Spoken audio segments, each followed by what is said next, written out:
ଶୁଭ ସକାଳ ପିଲାମାନେ। ଏଜୁକେସନ ଟକ୍ ଚ୍ୟାନେଲକୁ ଆପଣମାନଙ୍କୁ ସ୍ୱାଗତ। ଏଠି ତମର ନୂଆ ପୁସ୍ତକର ସମସ୍ତ ପ୍ରଶ୍ନ ଉତ୍ତର ସଠିକ ଭାବରେ ଏଠାରେ ପ୍ରଦାନ କରାଯାଏ। ତେଣୁ ଭିଡ଼ିଓଟିକୁ ଶେଷ ପର୍ଯ୍ୟନ୍ତ ଦେଖନ୍ତୁ। ଆଜି ଆମେ ଚତୁର୍ଥ ଶ୍ରେଣୀ ଗଣିତ ମେଳାର ଗଣିତ ପାଠ 2 ନମ୍ବର ଚାପ୍ଟରକୁ ପଢିବା। 2 ନମ୍ବର ଚାପ୍ଟର ନାଁ ହେଉଛି ଲୁଚକାଳି ଖେଳ। ଚାଲନ୍ତୁ ଷ୍ଟାର୍ଟ କରିବା।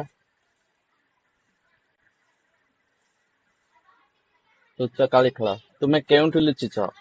ଖେଳର ନା ଏଇଠି ଦେଖ। ଲୁଚକାଳି ଖେଳ ତମକୁ କହି ରଖୁଛି, ଶିକ୍ଷକ ମାନଙ୍କ ପାଇଁ ମଧ୍ୟ ସୂଚନା ଯେ ସମସ୍ତ ଏ ଯୋଉ ଉପର ତଳ ସାମ୍ନା ପଟର ଗୋଟିଏ ବସ୍ତୁର ସାମ୍ନା ପଟର ଭ୍ୟୁ, ଉପର ପଟର ଭ୍ୟୁ, ପଛ ପଟର ଭ୍ୟୁ ଏହିପରି ଭାବରେ ଦେଖିବା ପାଇଁ ବୋଲି ଏହି ପାଠ୍ୟଟିରେ ଉଲ୍ଲେଖ କରାଯାଇଛି।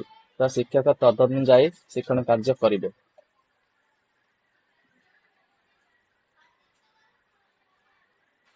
ଦେଖ, ଚିତ୍ର ଦେଖି ଉତ୍ତର ଦିଅ। ପିଲାମାନେ କେଉଁ ଖେଳ ଖେଳୁଛନ୍ତି? ପିଲାମାନେ କେଉଁ ଖେଳ ଖେଳୁଛନ୍ତି? ପିଲାମାନେ ଲୁଚକାଳି ଖେଳ ଖେଳୁଛନ୍ତି। ହେଲା।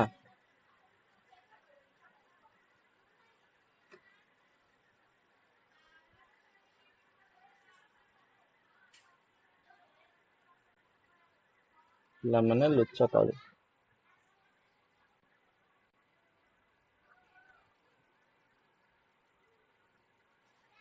ଖେଳ ଖେଳୁଛନ୍ତି। ଉପର ପଟୁ କିଏ ଦେଖୁଛି? ଉପର ପଟୁ ଦେଖ, ଉପର ପଟୁ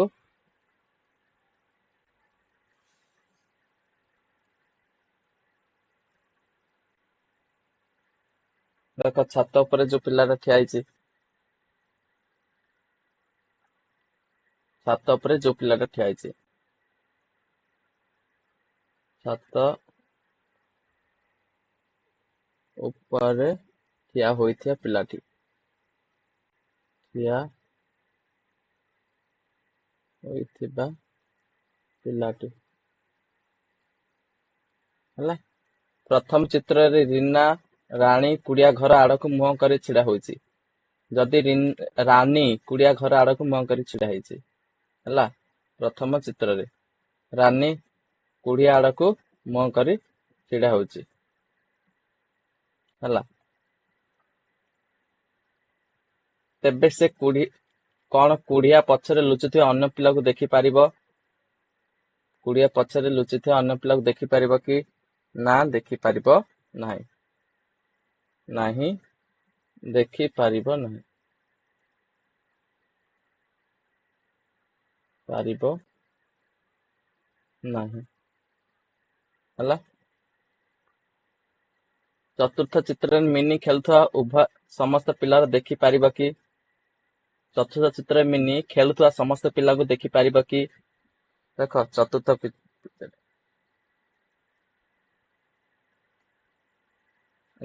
ନମ୍ବର ପିକ୍ଚର ହେଉଛି ମିନି ସମସ୍ତ ପିଲାକୁ ଦେଖିପାରୁଛୁ କି?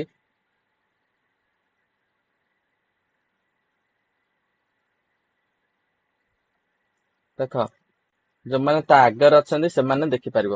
ତ କଣ କରିବ? ଆଖି ସାମ୍ନାର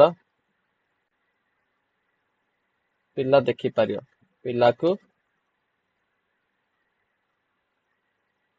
ଦେଖି ପାରିବ ହେଲା। ଗଛ ଉପରେ କିପରି ଦେଖାଯାଉଛି ତାହା ଦେଖି ଭୁଲୁ ଆଶ୍ଚର୍ଯ୍ୟ ହେଲା। ତ ଦେଖ, ଜଗତ ଗଛର ସାମ୍ନା ପଟର ଏକ ଫଟୋ ମୋବାଇଲରେ ଉଠାଉଛି। ଏ ଦେଖ, ଏ ଭୋଲୁ ଉପର ପଟୁ ଫଟୋ, ଇଏ ଗଛର ସାମ୍ନା ପଟୁ ଫଟୋ ଉଠାଉଛି। ଜଗତ ଗଛ ଉପର ପଟୁ କେମିତି ଦେଖାଯାଏ? ଏମିତି। ସାମ୍ନା ପଟୁ କିପରି ଦେଖାଯାଏ? ଏମିତି।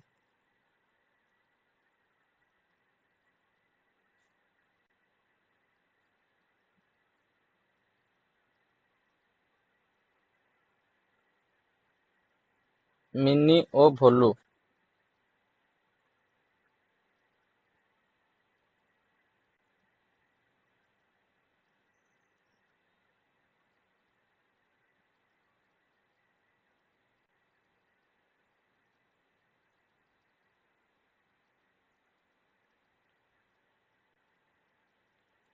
ମିନି ଓ ଭୋଲୁ ରାନୀ ଗୋଟିଏ ଇଟାର ଦୃଶ୍ୟକୁ ନିମ୍ନ ଭଳି ଆଙ୍କିଛନ୍ତି।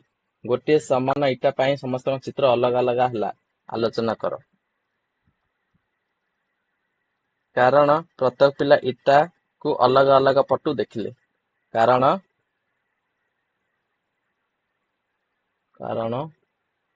ପ୍ରତ୍ୟେକ ପିଲା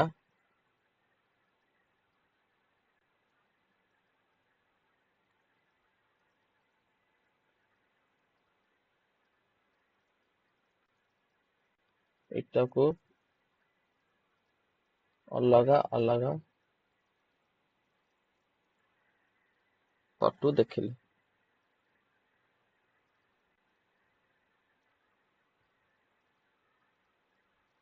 ହେଲା। ଦେଖ ମିନିର ଚିତ୍ର, ଭୋଲୁର ଚିତ୍ର, ରାନୀର ଚିତ୍ର ହେଲା। ଏଟା ଚିତ୍ରର ଦୃଶ୍ୟ। ପିଲାର ନାମ କହ। ଉପର ଭାଗର ଦୃଶ୍ୟ କିଏ ଆଙ୍କିଛି?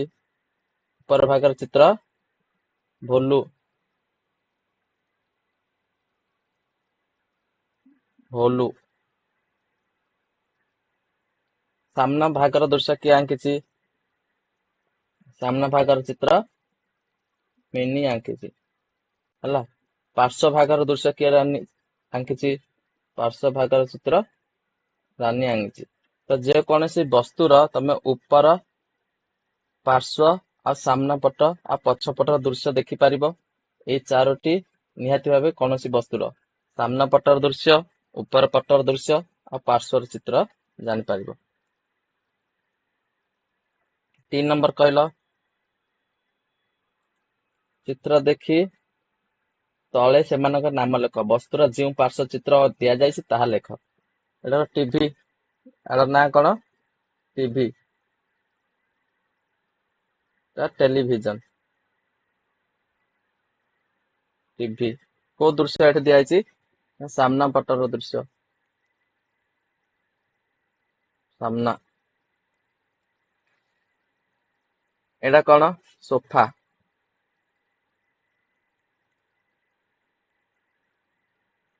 ସୋଫା।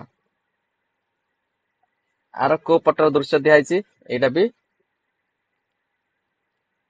ସାମ୍ନା ପଟର ଦୃଶ୍ୟ। ସାମ୍ନା ଭାଗର ଦୃଶ୍ୟ। ଏଇଟା କଣ? ଚପଲ।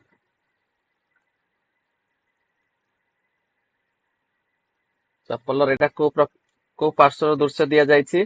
ନା ଉପର ଭାଗ। ଉପର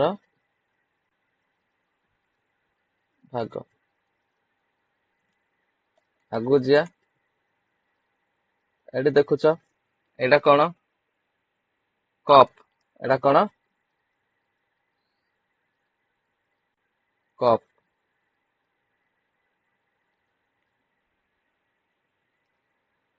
ଆର କୋଉ ଭାଗ ଦିଆଯାଇଛି? ଉପର ଭାଗ। ଆର ବି ଉପର ଭାଗର ଚିତ୍ର ଦିଆଯାଇଛି। ଏଇଟା କଣ ନାମ? ବସ୍।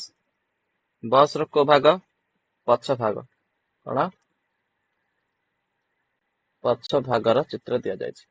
ଏଇଟା କଣ? ଚେୟାର। ଏଇଟା କଣ? ଚେୟାର। ଆର କୋଉ ଭାଗର ଚିତ୍ର ଦିଆଯାଇଛି? ଏଇଟା ପାର୍ଶ୍ୱ ଭାଗ।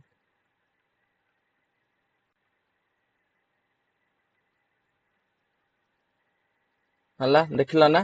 ନେକ୍ସଟ ଯିବା।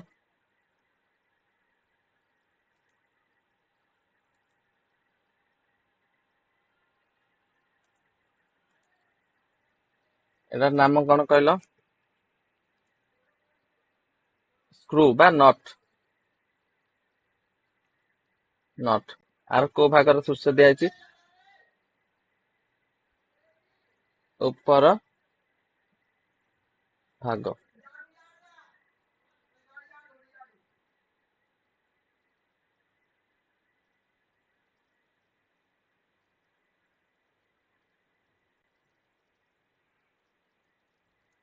ଏଇଟା କଣ ଦେଇଛି? ଏଇଟା ପ୍ରେସର କୁକର ର ଖୋଳ।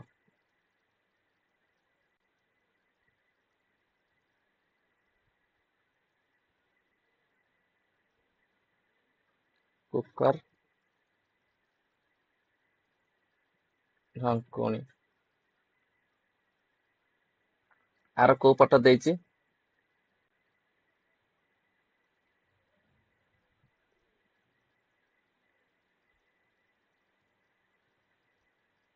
ପାର୍ଶ୍ୱ, ଉପର ପଟ ହେଲା, ଉପର ଭାଗ ହେଲା। ଏଇଟା ଦେଖ ହେଲମେଟ,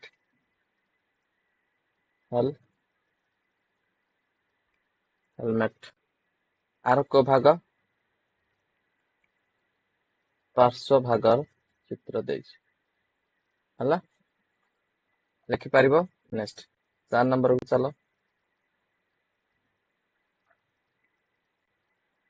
ଜଗତ ରାନୀ ଏକା ବସ୍ତ୍ର ଭିନ୍ନ ଭିନ୍ନ ଚିତ୍ର ଆଙ୍କିଛନ୍ତି। ବସ୍ତୁ ସହ ଦୃଶ୍ୟକୁ ମେଳକ କର।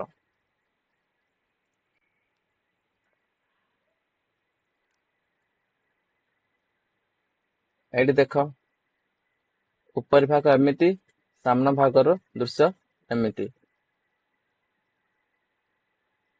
ହେଲା। ଏଇଠି ଦେଖ, ଏଇଟା କଣ? ପାର୍ଶ୍ୱ ଭାଗର ଏପରି, ସାମ୍ନା ଭାଗର ଦୃଶ୍ୟ ଏପରି। ତ ଏଇଟା ସମଘନ। ଏଇଟା ଦେଖ, ଉପର ଭାଗରୁ ତ୍ରିଭୁଜ ପରି, ସାମ୍ନା ଭାଗରୁ ଆୟତ ଚିତ୍ର ପରି। ତ ତ୍ରିଭୁଜ ପ୍ରିଜମ ହେଲା, ତ୍ରିଭୁଜ ପ୍ରିଜମ। ଏଇଟା ଦେଖ, ସାମ୍ନା ଭାଗର ଦୃଶ୍ୟ ଏଇପରି, ଉପରି ଭାଗର ଦୃଶ୍ୟ ଏଇପରି। ତ ଏଇଟା ହଉଛି କଣ? ତ୍ରିଭୁଜ ପିରାମିଡ। ଏଇଟା ହଉଛି କଣ? ତ୍ରିଭୁଜ ପିରାମିଡ ହେଲା।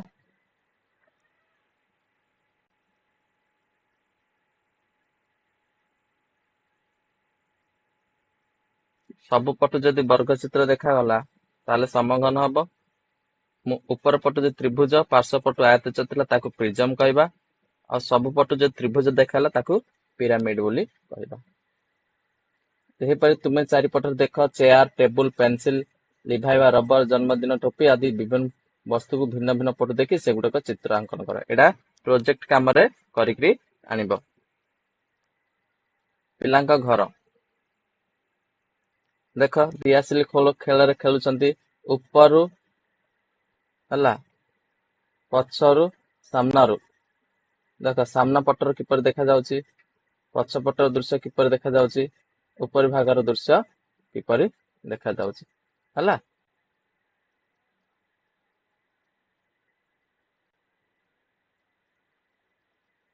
ଆଉ ବିଭିନ୍ନ ପ୍ରକାର କୋଠା ଘର ତିଆରି କରି ତମେ ମଧ୍ୟ ଖୋଜିକିରି ତମେ ଲେଖିପାରିବ। ବିଲେଇ ଜଗତକୁ ଖୋଜି ପାଇଲା। ବିଲେଇ ଜଗତକୁ ଖୋଜି ପାଇଲା। 5 ଜଣ ସାଙ୍ଗ ଏକାଠି ହୋଇ ଖୁସି ମନରେ ବିଦ୍ୟାଳୟ ଯାଉଛନ୍ତି, କାରଣ ଆଜି ଅନେକ ମଜାଦାର କାର୍ଯ୍ୟ ବିଦ୍ୟାଳୟରେ କରାଯିବ। ଜଗତର ପୋଷା ବିଲେଇ ସେମାନଙ୍କ ପଛେ ପଛେ ବିଦ୍ୟାଳୟକୁ ଯାଇଥିଲା। ଶ୍ରେଣୀରେ ପଛପଟ ଝରକା ଉପରେ ରହି ବିଲେଇଟି ଜଗତକୁ ଖୋଜିବାକୁ ଲାଗିଲା। ଦେଖ, ବିଲେଇ ଝରକାରେ ରହିଲା ଆଉ ଜଗତ କ୍ଲାସରେ ବସିଛି, ତାକୁ ଖୋଜିବାକୁ ଲାଗିଲା। ଆସ କାମଟି କରିବା। ଜଗତର ପୋଷା ବିଲେଇ ଦେଖିଲା ଜଗତ ପ୍ରଥମ ଧାଡିର ତୃତୀୟ ଡେସ୍କରେ ବସିଛି। ଚିତ୍ରରେ ଜଗତ ବସିବା ସ୍ଥାନକୁ ଦର୍ଶାଅ। କୋଉ ଧାଡିରେ ବସିଛି? ନା ପ୍ରଥମ ଧାଡିର ତୃତୀୟ ଡେସ୍କରେ ବସିଛି। ପ୍ରଥମ ଧାଡିର ତୃତୀୟ ଡେସ୍କରେ ବସିଛି। ଚିତ୍ରରେ ଜଗତ ବସିଥିବା ସ୍ଥାନକୁ ଦର୍ଶାଅ। ପ୍ରଥମ ଧାଡି, ତୃତୀୟ ଡେସ୍କ। ନୀଳ ବ୍ୟାଗଟି କେଉଁଠି ଅଛି ବର୍ଣ୍ଣନା କର। ନୀଳ ବ୍ୟାଗଟି କେଉଁଠି ଅଛି ବର୍ଣ୍ଣନା କର।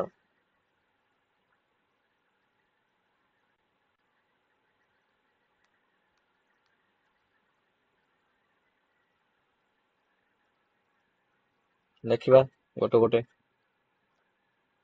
ଚିତ୍ରରେ ବସିଥିବା ଜଗତ ବସିଥିବା ସ୍ଥାନକୁ ଦର୍ଶାଅ।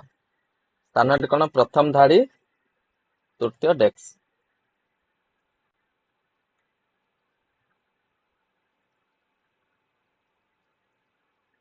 ପ୍ରଥମ ଧାଡି, ତୃତୀୟ ଡେସ୍କ। ତୃତୀୟ ଡେସ୍କ।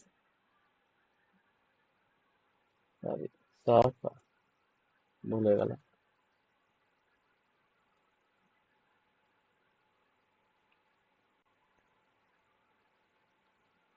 ବେଶ। ନୀଳ ବ୍ୟାଗଟି କେଉଁଠି ଅଛି ବର୍ଣ୍ଣନା କର।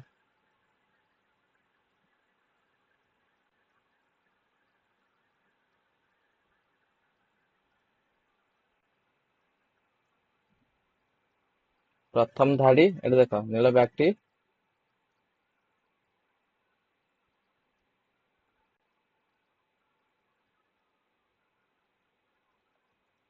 ତୃତୀୟ ଡେସ୍କ।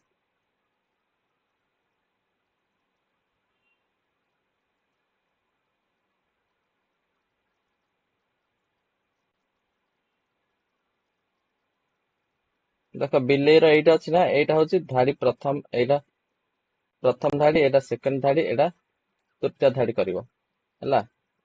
ତ ଏଇଟା ପ୍ରଥମ ଧାଡିର ପ୍ରଥମ ଡେସ୍କ, ପ୍ରଥମ ଧାଡିର ପ୍ରଥମ ଡେସ୍କ।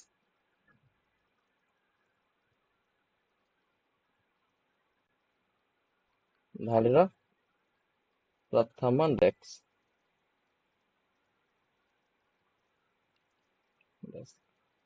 ଦ୍ୱିତୀୟ ଧାଡିରେ ମଝି ଡେସ୍କରେ ତୁମେ କଣ ଦେଖୁଛ? ଦ୍ୱିତୀୟ ଧାଡି ମଝି ଡେସ୍କରେ ଏଇଠି ପାଣି ବୋତଲ ଦେଖୁଛ। କଣ ନା ପାଣି ବୋତଲ ଦେଖୁଛ।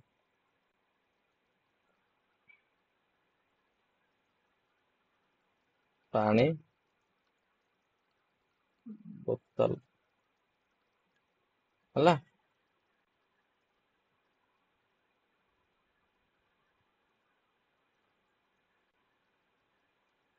ଲେଖିବା ପାଇଁ ଖାତାଟି କେଉଁଠି ଅଛି? ଦ୍ୱିତୀୟ ଧାଡିର ପ୍ରଥମ ଡେସ୍କରେ ବା ତୃତୀୟ ଧାଡିର ମଝି ଡେସ୍କରେ। ଲେଖିବା ପାଇଁ ଖାତାଟି ତୃତୀୟ ଧାଡିର ମଝି ଡେସ୍କରେ। କୋଉଠି ଅଛି? ତୃତୀୟ ଧାଡିର ମଝି ଡେସ୍କରେ ଅଛି ହେଲା।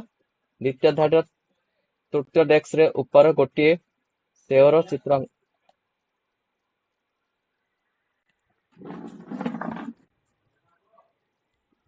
କଣ ହେଲା?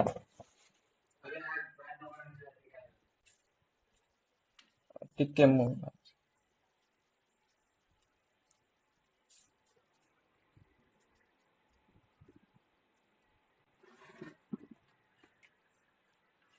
ଦ୍ୱିତୀୟ ଧାଡିରେ ତୃତୀୟ ଡେସ୍କରେ ଉପରେ ଗୋଟିଏ ସେଓର ଚିତ୍ର ଅଙ୍କନ କର। ଦ୍ୱିତୀୟ ଧାଡି ତୃତୀୟ ଡେସ୍କ, ଦ୍ୱିତୀୟ ଧାଡି ତୃତୀୟ ଡେସ୍କ, ଏଠି ସେଓର ଗୋଟେ ଚିତ୍ର ଅଙ୍କନ କର।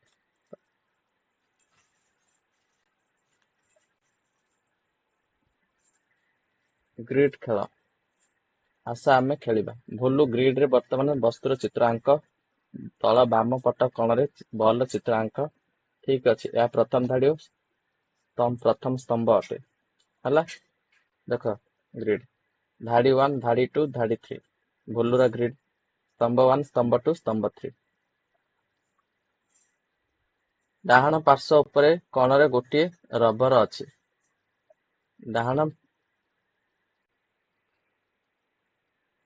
ଡାହାଣ ପାର୍ଶ୍ୱ ଗୋଟେ ରବର ଅଛି ହେଲା। ଦେଖ ତମେ ଏ ଖେଳଟି ଖେଳିବ ହେଲା।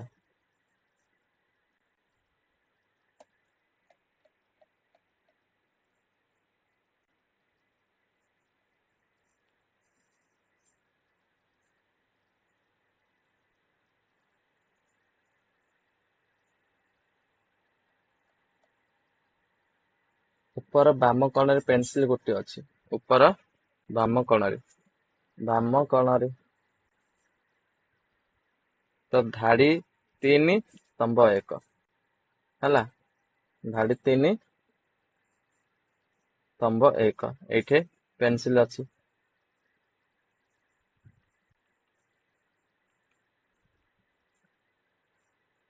ଡାହାଣ ପାର୍ଶ୍ୱ ଉପର କୋଣରେ ଗୋଟିଏ ରବର ଅଛି।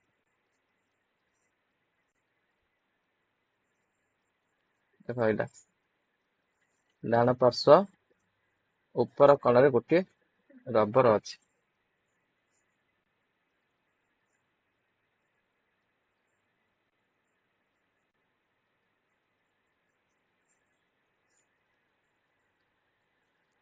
ଦ୍ୱିତୀୟ ଧାଡି ଦ୍ୱିତୀୟ ସ୍ତମ୍ଭରେ ଏକ ସେଓ ଅଛି। ଏଟା ଦେଖ ଦ୍ୱିତୀୟ ଧାଡି ଦ୍ୱିତୀୟ ସ୍ତମ୍ଭ। ଏଟେ ସେଉ ଗୋଟେ ଅଛି ହେଲା। ତମେ ଚିତ୍ର କରିବ ହେଲା, ସେଉର ଚିତ୍ର କରିବ, ପେନସିଲର ଚିତ୍ର କରିବ। ତୃତୀୟ ଧାଡି ଓ ଦ୍ୱିତୀୟ ସ୍ତମ୍ଭରେ ଏକ ପାଣି ବୋତଲ ଅଛି। ତୃତୀୟ ଧାଡି ଦ୍ୱିତୀୟ ସ୍ତମ୍ଭ, ଏଟା ତୃତୀୟ ଧାଡି ଦ୍ୱିତୀୟ ସ୍ତମ୍ଭ, ପାଣି ବୋତଲ।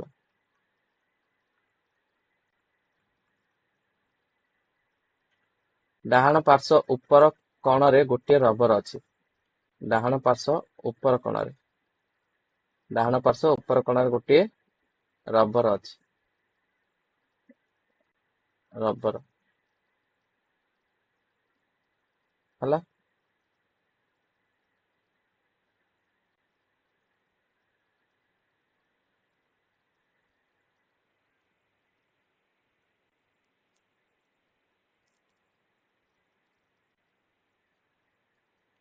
ଏଇପରି ତମେ ଚିତ୍ର ଗୁଡାକୁ ଅଙ୍କନ କରିବ ହେଲା। ତମ ସାଙ୍ଗମାନଙ୍କ ସହିତ ଜିନିଷ ସହିତ ଗ୍ରିଡ ମଧ୍ୟ ଖେଳିପାରିବ।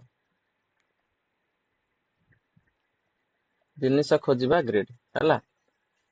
ଏକ ଖେଳନା ଦୁଇ ଜଣ ପିଲା ଖେଳିବେ, ମଝିରେ ଗ୍ରିଡ ରହିବ। ଗ୍ରିଡ ମଧ୍ୟ ଜିନିଷ ମଧ୍ୟ ଜଣେ ଗୋଟେ ଜିନିଷର ମନେ ମନେ ଭାବିବ, ସେଇ ଜିନିଷଟିକୁ ଜାଣିବାକୁ ଅନ୍ୟ ଜଣେ ଚେଷ୍ଟା କରିବ।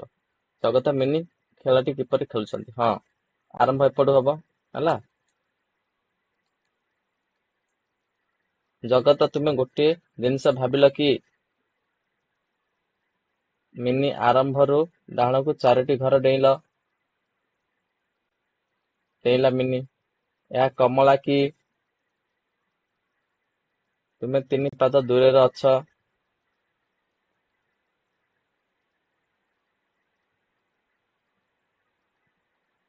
ମିନି ବାମ ପଟୁ 2 ପାଦ ପରେ ଉପରକୁ 1 ପାଦ ଗଲା।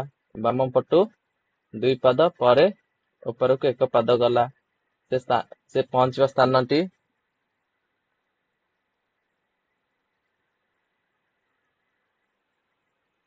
ମିନିର ପହଞ୍ଚିଥିବା ସ୍ଥାନକୁ ଗ୍ରିଡରେ ଦର୍ଶାଅ। ତୁମେ ବର୍ତ୍ତମାନ 2 ପାଦ ଦୂରରେ ଅଛ। ତ ଦେଖ,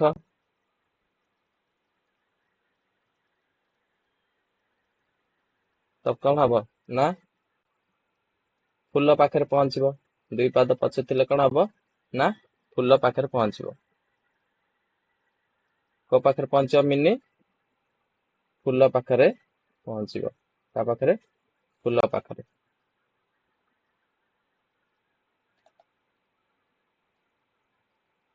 ତୁମ ସାଙ୍ଗ ସହ ଖେଳ। ଆରମ୍ଭରୁ ଫୁଲ ପାଖରେ ପହଞ୍ଚିବା ରାସ୍ତା ସ୍ଥିର କର। ଗୋଟିଏ ଘର ଡେଇଁଲେ ତୁମେ ଫୁଲ ପାଖରେ ପହଞ୍ଚିଯିବ। କେତୋଟି ଘର ଡେଇଁଲେ ତୁମେ ଫୁଲ ପାଖରେ ପହଞ୍ଚିବ? ଫୁଲ ପାଖରେ ପହଞ୍ଚିବାର ବିଭିନ୍ନ ପ୍ରକାର ରାସ୍ତା ସମ୍ପର୍କରେ କୁହ। ଆରମ୍ଭ ସ୍ଥାନରୁ ସବୁଠାରୁ କମ ଘର ଅତିକ୍ରମ କରି ତୁମେ ପ୍ରଥମେ ଆମ୍ବ ବା କମଳା ଥିବା ଘରକୁ ଯାଇପାରିବ। ଦେଖ, ଆରମ୍ଭରୁ ଫୁଲ ଯାଏ କେତେ ଘର? ବାମ, ଡାହାଣ ଓ ଉପର ତଳ ପାଦ ଯୋଡ଼ି ଗଣ। କଣ? ବାମ ଡାହାଣ ଭିନ୍ନ ରାସ୍ତା। ଗୋଟିଏ ଘରକୁ ଅନେକ ବାଟରେ ପହଞ୍ଚାଯାଏ। ପାଦ ସଂଖ୍ୟା ଏକା ହେଲେ ମଧ୍ୟ ବାଟ ମଧ୍ୟ ଅଲଗା ହବ ହେଲା। ଏପଟେ ବି ଯାଇ ହବ। ଏ ଘରକୁ ମନେକର କମଳା ପାଖକୁ ଆସିବାକୁ, ତ କମଳା ପାଖକୁ କଣ ହବ? 4 ଷ୍ଟେପରେ ଆସି ହବ। ନଚେତ ଏପଟେ ଗୋଟେ ଷ୍ଟେପ, ତାପରେ 3 ଷ୍ଟେପ, ତାପରେ ଗୋଟେ ଷ୍ଟେପ, 5 ଷ୍ଟେପରେ ବି ଏଇଠିକି ଆସି ହବ ହେଲା। ତ ଫୁଲ ପାଖକୁ ପହଞ୍ଚିବା ପାଇଁ ଦେଖ, ଏଇଠି ଯାଇବ 3 ଷ୍ଟେପ, ତାପରେ 3 ଷ୍ଟେପରେ ଯାଇ ଫୁଲ ପାଖରେ ପହଞ୍ଚିବ ହେଲା। 4 ଷ୍ଟେପ, 3 ଷ୍ଟେପ ପହଞ୍ଚିବ ହେଲା। ନଚେତ 3 ଷ୍ଟେପ, 4 ଷ୍ଟେପରେ ପହଞ୍ଚିବ ହେଲା। ନଚେତ 3 ଷ୍ଟେପ, 6 ଷ୍ଟେପ, 7 ଷ୍ଟେପରେ ପହଞ୍ଚିବ। ତ ବିଭିନ୍ନ ପ୍ରକାର ରାସ୍ତା ଫୁଲ ପାଇଁ ଅଛି।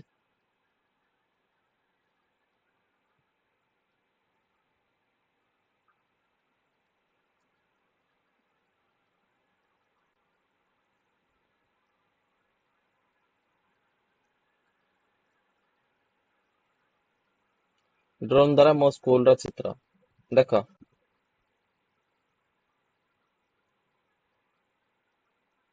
ସେଥିରେ ଯେଉଁ ସ୍ଥାନ ବା ଜିନିଷ ଗୁଡିକୁ ଦେଖୁଛ ସେଥିରେ ଗୋଲ ବାଇ ତାହାର ନାମ ଲେଖ।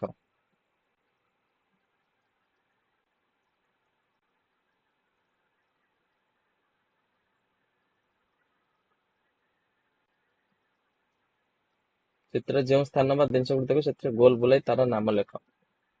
ଖେଳ ପଡିଆ ଦେଖୁଛ,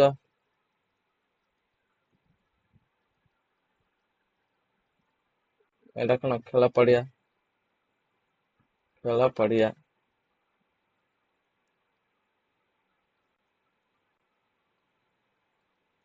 ଖେଳ ପଡିଆ। ଛାତ ଦେଖୁଛ, ଛାତ, ଛାତ ଦେଖୁଛ। ବଗିଚା ଦେଖୁଛ, ବଗିଚା, ବଗିଚା ଦେଖୁଛ। ଗଛ, ଗଛ ଦେଖୁଛ, ଏଠି ଗଛ।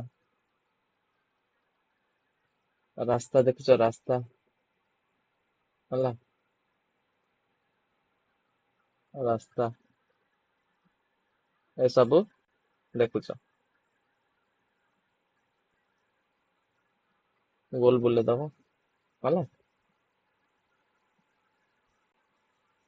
ଲିସାର ବଡ ଭଉଣୀ ଏକତା ସେ ବିଦ୍ୟାଳୟ ପରିସରରେ ଏକ ମାନଚିତ୍ର ଅଙ୍କନ କରିଛି। ଏହି ମାନଚିତ୍ରରେ ତୁମେ ସହଜେ ଚତୁର୍ଥ ଶ୍ରେଣୀକୁ ଚିହ୍ନଟ କରିପାରିବ। ଚିତ୍ରରେ ଚତୁର୍ଥ ଶ୍ରେଣୀର ମଞ୍ଚ ପର୍ଯ୍ୟନ୍ତ ରାସ୍ତାକୁ ସୂଚାଏ। ଦେଖ,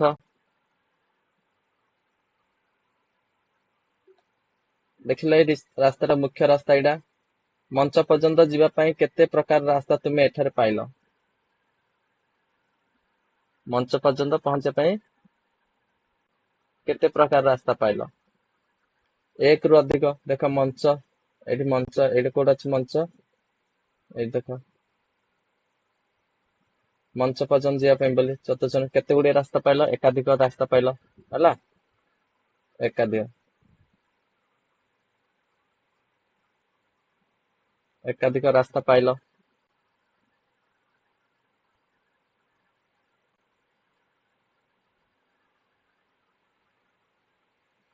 ଦେଖ, ଏପଟେ ତମେ କଣ କର? ଚତୁର୍ଥ ଶ୍ରେଣୀ ଏପଟେ ଯାଇକିରି ଏଇଠୁ ଆସିବ, ଏଇଠି ଆସିକିରି ଏଇଠି ଯାଇକିରି ଏପଟେ ମଞ୍ଚରେ ପହଞ୍ଚି ପାରିବ। ନଚେତ ଚତୁର୍ଥ ଶ୍ରେଣୀରୁ ବାହାରିକିରି ଏପଟେ ଆସିବ, ବଗିଚାକୁ ଯାଇକିରି ଏଇ ରାସ୍ତା ଦେଇକି ଯାଇପାରିବ, ହେଲା। ଏଇଟା ଗୋଟେ ରାସ୍ତା,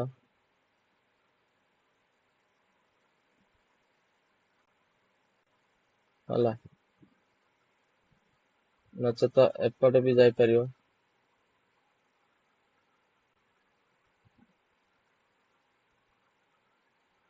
ମଞ୍ଚକୁ ଯାଇପାରିବ। ନଚେତ ଏଇଠୁ ବି ଏଇ ଯେ ଆସିକି ଏଇଠି ବି ଯାଇପାରିବ ମଞ୍ଚ ଯାଏ, ହେଲା। କେଉଁ ରାସ୍ତା ସବୁଠାରୁ କମ ରାସ୍ତା ତୁମେ କିପରି ଜାଣିଲ? ଦୂରତା ମାପିବ, ହେଲା। ଘର ଗଣିକି ଦୂରତା ମାପିବ, ମାପିଲା ପରେ ଜାଣିବ। ପାଣି ଯୋଗାଉଥିବା ବ୍ୟକ୍ତି ଜଣକ ପ୍ରବେଶ ପଥରୁ ବାମ ପଟକୁ ଗଲେ ସେ ପାଣି ଯୋଗାଉଥିବା ବ୍ୟକ୍ତି ଜଣକ।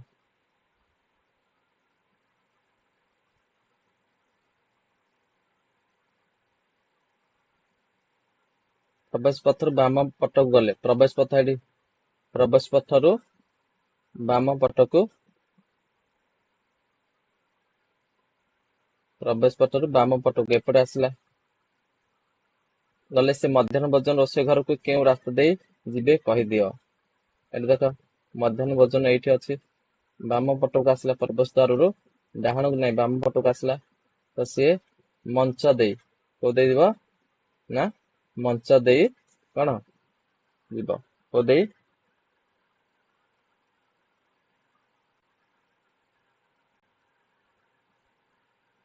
ମଞ୍ଚ ଦେଇ ଯିବ,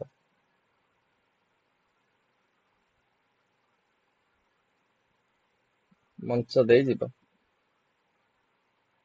ରଜତ ଦେହ ଭଲ ନାହିଁ, ରଜତ କେଉଁ ରାସ୍ତା ଦେଇ ପାଠାଗାରରୁ ଡାକ୍ତର ପରୀକ୍ଷାଗାରକୁ ଯିବା ପାଇଁ ସ୍ଥିର କରିବ? ଦେଖ, ରଜତ ପାଠାଗାର ଅଛି କେଉଁ ପଥ ଦେଇକିରି ନା ସିଏ ସଭାଗୃହ, ମଞ୍ଚ, ସଭାଗୃହ, ଶ୍ରେଣୀ କୋଠରୀ ଦେଇ, ମଞ୍ଚ, ସଭାଗୃହ, ଶ୍ରେଣୀ କୋଠରୀ, ମଞ୍ଚ, ସଭାଗୃହ, ଶ୍ରେଣୀ କୋଠରୀ ଦେଇ ଯିବ। ମଞ୍ଚ,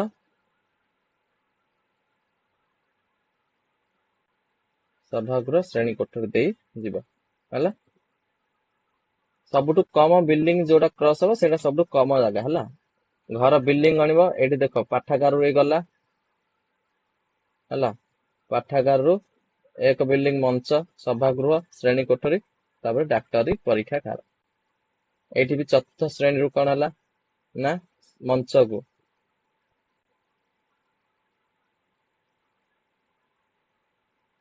ଚତୁର୍ଥ ଶ୍ରେଣୀରୁ ମଞ୍ଚକୁ ଦେଖ, ଏଇଠି ଦେଖ ଏକ ଶ୍ରେଣୀ କୋଠରୀ, ସଭାଗୃହ, ମଞ୍ଚ ହେଲା। ଏଇଠି କଣ ବଗିଚା, ବଗିଚା ହେଲା, ପ୍ରଧାନ ଶିକ୍ଷକ କାର୍ଯ୍ୟାଳୟ, ମଞ୍ଚ। ତ ଯେତେଟା କମ ବିଲ୍ଡିଂ କ୍ରସ କରିବ ସେତେ କମ ରାସ୍ତା।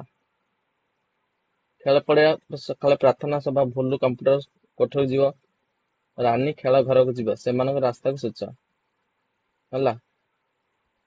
ଭୁଲୁ କମ୍ପ୍ୟୁଟର କ୍ଲାସ ଯିବ। ଦେଖ ଖେଳ ପଡିଆ ସକାଳେ ପ୍ରାର୍ଥନା ପରେ ଖେଳ ପଡିଆରେ ଏଇଠୁ ଆସିଲା ଭୁଲୁ କମ୍ପ୍ୟୁଟର କ୍ଲାସ ଗଲା ହେଲା। ତାପରେ ରାନୀ ଖେଳ ଘରକୁ ଯିବ। ରାନୀ କୋଉଠି ଅଛି? ରାନୀ ଖେଳ ଘରକୁ। ଖେଳ ପଡିଆ ପ୍ରାର୍ଥନା ସଭା ସରିଲା, ଏଇଠୁ ରାନୀ ଖେଳ ଘରକୁ ଗଲେ ଏପଟେ ଆସିବ, ଏପଟେ ଯାଇକିନା ଏପଟେ ଯିବ, ଖେଳ ଗୃହକୁ ଯିବ ହେଲା। ସେମାନଙ୍କ ରାସ୍ତା ସୂଚ, କେଉଁ ରାସ୍ତାଟି ଅଧିକ ଲମ୍ବା ଅଧିକ? କୋଉ ରାସ୍ତାଟି ଲମ୍ବା ଅଧିକ? ନା ଖେଳ ଗୃହର ରାସ୍ତାଟି ଲମ୍ବା ଅଧିକ। କାର? ଖେଳ ଗୃହ। ରାନୀର ଯୋଉ ଖେଳ ଘରକୁ ଯିବା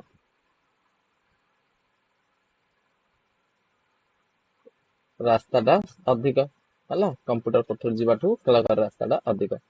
ତୁମେ ବିଦ୍ୟାଳୟ ପ୍ରବେଶ ପଥଟା ତୁମେ ଶ୍ରେଣୀ ଘର ଅନ୍ୟାନ୍ୟ ମୁଖ୍ୟ ସ୍ଥାନ ଯିବା ପାଇଁ ଏକ ନକ୍ସା ଅଙ୍କନ କର। ତମେ ବିଦ୍ୟାଳୟ ନିଜେ ନିଜେ କଣ କରିବ? ଏଠି ଚିତ୍ର ଅଙ୍କନ କରିବ ହେଲା। ନିଜ ନିଜର କରିବ, ଏଇଟା ତମର ପ୍ରକଳ୍ପ କାର୍ଯ୍ୟ ହେଲା। ଶିକ୍ଷକ ମାନଙ୍କୁ ଦେଖାଇବ। ଆଜି ପାଇଁ ଏତିକି, ଆଗାମୀ ଅଧ୍ୟାୟରେ ଦେଖାହବ। ପିଲାମାନେ ଚ୍ୟାନେଲକୁ ସବସ୍କ୍ରାଇବ କର ଆଉ ସାଙ୍ଗମାନଙ୍କ ସହିତ ସେୟାର କର। ରହିଲି, ଧନ୍ୟବାଦ, ଜୟ ଜଗନ୍ନାଥ।